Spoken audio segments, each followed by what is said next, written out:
guys, nandito na sa petrol para magpa-change oil. Ayan, binuksan natin si Bansi. Yun, nakangat na.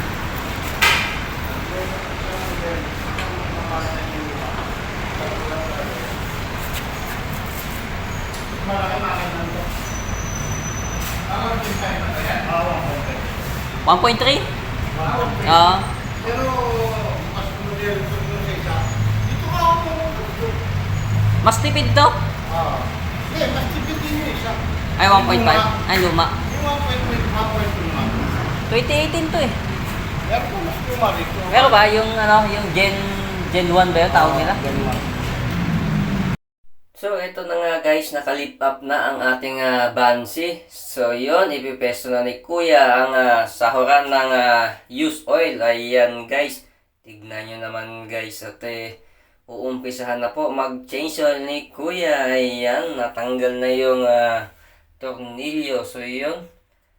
At least, hindi kakalat yung langis. Ayan guys, kitang-kita nyo naman kung paano alagaan ni Kuya ang kanyang mga kliyente.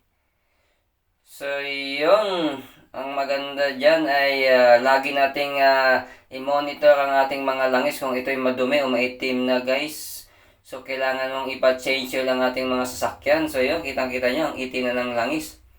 Hindi pa masyadong gamit dyan. Pero, yun nga. Para hindi tayo magastusan ng malaki, kailangan tayo magpa-change oil talaga guys. So, yun ang maganda. Pag may sasakyan ka, kailangan mong lagi i-monitor para iwas gastos na rin, no?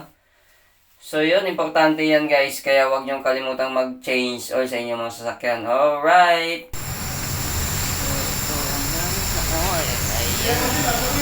So guys. So yun guys, at natapos na i-drain ang lumang oil. So ito ang ginamit nating new oil sa ating Avanza, no? Petron Blaze Racing Oil, Polysynthetic. So yun, ito daw ang pinakamagandang langis nila rito. Alright, let's go! So,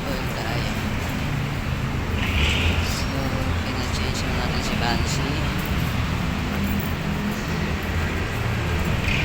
Lalim niya.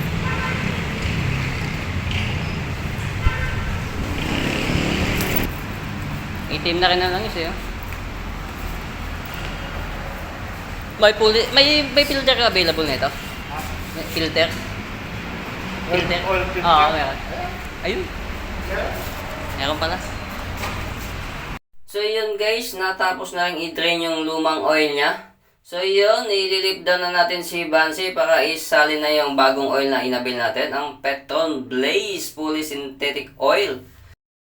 Ayan guys, basta dito ka sa Petron, alagang Petron ng iyong sasakyan. Ayan, kitang-kita nyo paano alagaan ni Kuya ang iyong sasakyan. Alright.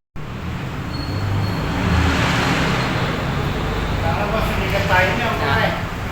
Ay, ano? Kasama ka sa magsikat? Kahit sa vlog niyan.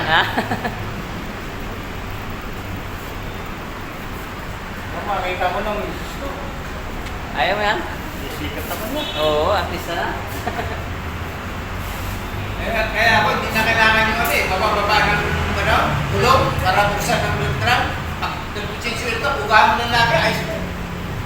Kaya, lagay mo na ito. Kasi kailangan din tanggalin ng gulong pag tikim-prep. Bibira mangyari sa akin. Pag manipis lang ang tray nyo na, saka bubuksan. Pero basta kada change oil, bugaan lang, ayos na eh.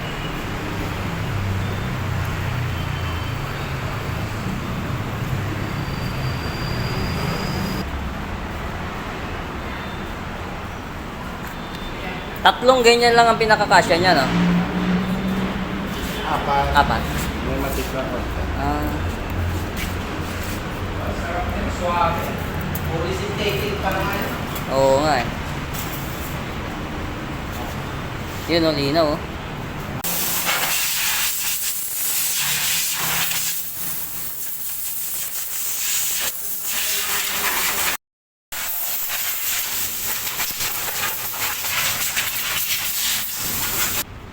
So ayan, pagkatapos isalin yung polysynthetic oil, nilik pa ulit ni Kuya para linisin ulit at bugahan ng hangin ang mga gulong, lalo na sa kanyang mga brake pads para medyo matanggal ang mga alikabok guys. So ganyan ng alagang Petron.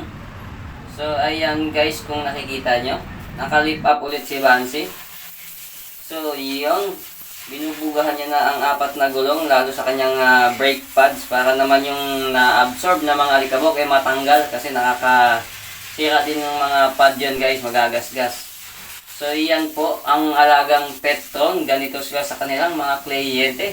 So, satisfied ka sa kanilang pag-change oil kasi sinasama na nila yung konting linis. So, yun. Kitang-kita nyo guys, no? Sinusuksok yung pinaka-hose para naman ma-lessen yung mga alikabok at mga buha-buhangin dyan sa ating brake pad. So, yun. Ang kagandahan. Alright. So yun guys, no, ang tanong, bakit nga ba kailangan natin mag-change oil sa ating mga sasakyan? Alright, so unang-una guys, para mapangalagaan natin ang ating mga makina, dahil pag madumi ang oil ng ating sasakyan, nakakasira ito, no? At ang second dyan guys, no, nakaka-avail tayo ng basic cleaning. Ayan, tapos na po tayo sa change oil at basic cleaning. Okay, lift down na si Bansi. Ayan, dahan-dahan na po nating ibaba para tapos na. At sa huli ng video, ipapakita ko sa inyo kung magkano ang nagastos natin sa ating pag-change oil kasama ang basic cleaning.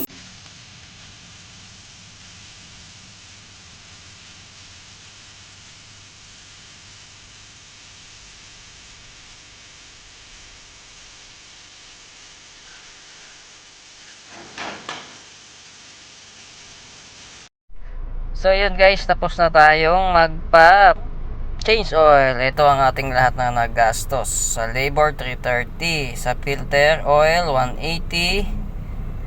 Ayan, sa oil 1,000 at nag-avail din tayo ng coolant. Tinagdagan natin yung coolant. So yun, total of 1,645 lahat. So yun, let's go. Uwi na. Alright, bye-bye.